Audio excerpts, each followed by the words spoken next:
Hello, I'm Patrick Campbell, and this is my presentation on the confused patient. The first question that it is important to clarify about is, what am I meaning by the term confused?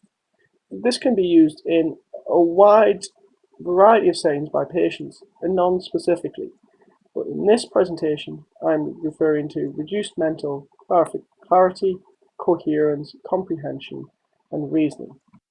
Now, before moving on to anything about the confused patient, we must first, of course, go through A, B, C, D, checking the airways, breathing, circulation, and then for disability, before moving on to taking a history. But this can be problematic in the confused patient. They may be unable to recall facts and data accurately. It's therefore wise to first of all assess whether the patient can understand what you're saying and whether they can recall time, place, or person. If you want to investigate their confusion more in depth, there are a few tools which you can use. These include the abbreviated mental test score,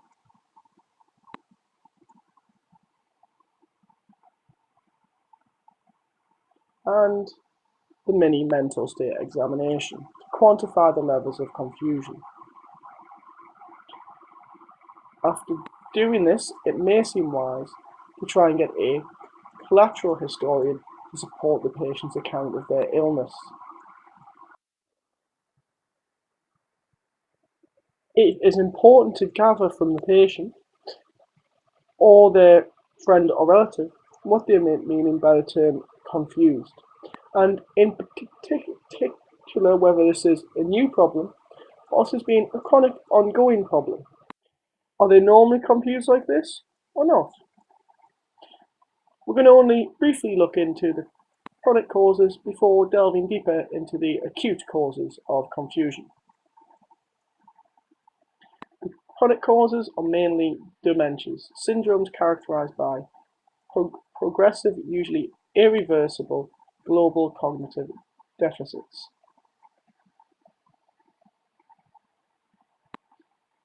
Differential diagnoses include things such as depression, amnesic disorders, and learning disabilities, as well as a few other things. Reversible causes of dementia are also important to remember, as they can be treated and the patient's dementia potentially cured.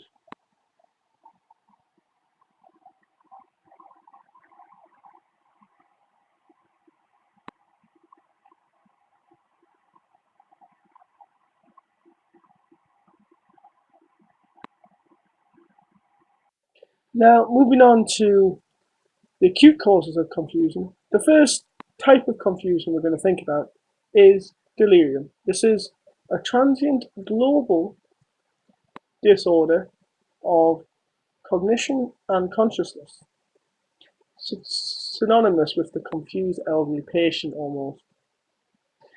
But other differentials include psychosis, isolated amnesias, and aphasias. These are important to think about. Psychosis can be identified by the preserved recent memory. The patient might be orientated to time and place but not person, and auditory hallucinations may be the main feature of the history rather than visual auditory hallucinations common in delirium. The personal history of psychosis is also a useful indicator. Differentials inside psychosis include schizophrenia, psychotic depression, schizoaffective disorder, and substance-induced psychotic disorder. Isolated amnesias involve loss of long-term memory, typically after a traumatic event, whilst having preserved recent memory. These patients will have no memory of their identity, but their attention will be retained, and their short-term memory of events potentially still present. The two main differentials in this category are traumatic brain injury and psychogenic amnesia. Aphasia is the disturbance of comprehension and expression of language caused by dysfunction in the brain. This can be either acute from causes such as stroke or chronic. What you're looking for here is a focal deficit in the patient's speech. What can help to identify this is asking the patient to follow a 3-step command, which they may be able to do in expressive dysphasia, or name 3 common objects, which might be possible in receptive dysphasia. Moving back into delirium, there are a few key features which can really help you identify the delirious patient. These include disorientation, abnormal vital signs, clouded consciousness, age over 40, and no previous history of mental illness. Now, the problem with delirium is that there is a very wide range of differential diagnoses. These include infectious causes, such as urinary tract infection and chest infection, neoplastic disorders such as brain tumours, vascular problems including stroke, MI and heart failure, rare immune causes such as neuropsychiatric lupus, trauma causing subdural or extradural hematoma, endocrine causes such as thyroid problems or diabetic ketoacidosis, drugs, alcohol, digoxin and diuretics, metabolic causes such as chronic hypoxia from COPD, degenerative disorders such as dementia can predispose. One thing which can help narrow down these differential diagnoses is by age. All patients will typically present with acute infections, chronic disease, cancer, stroke, dementia, which is decompensated after things such as infection, and problems from polypharmacy. Whereas young patients may more likely have trauma, drug overdoses, and endocrine problems.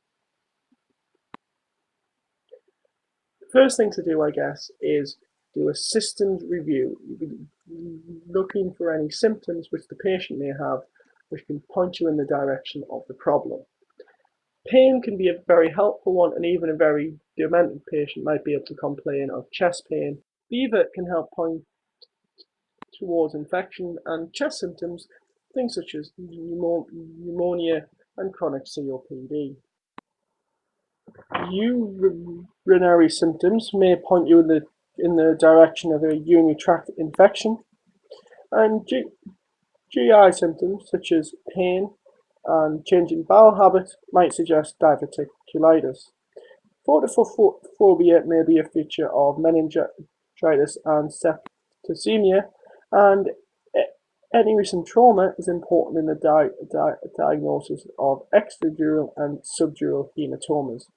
Neurological symptoms should be sought out for similar reasons, and brain tumours, of course. Looking into past medical history can be helpful. Things such as chronic diseases like COPD and heart failure can lead to confusion in end stages. Cancer, dementia predisposing to delirium, diabetes, particularly diabetic ketoacidosis, thyroid, and epilepsy. The patient may be post-seizure and therefore confused. Looking into the drug history, elderly patients may have polypharmacy, but it's important to especially look for things like digoxin and diuretics.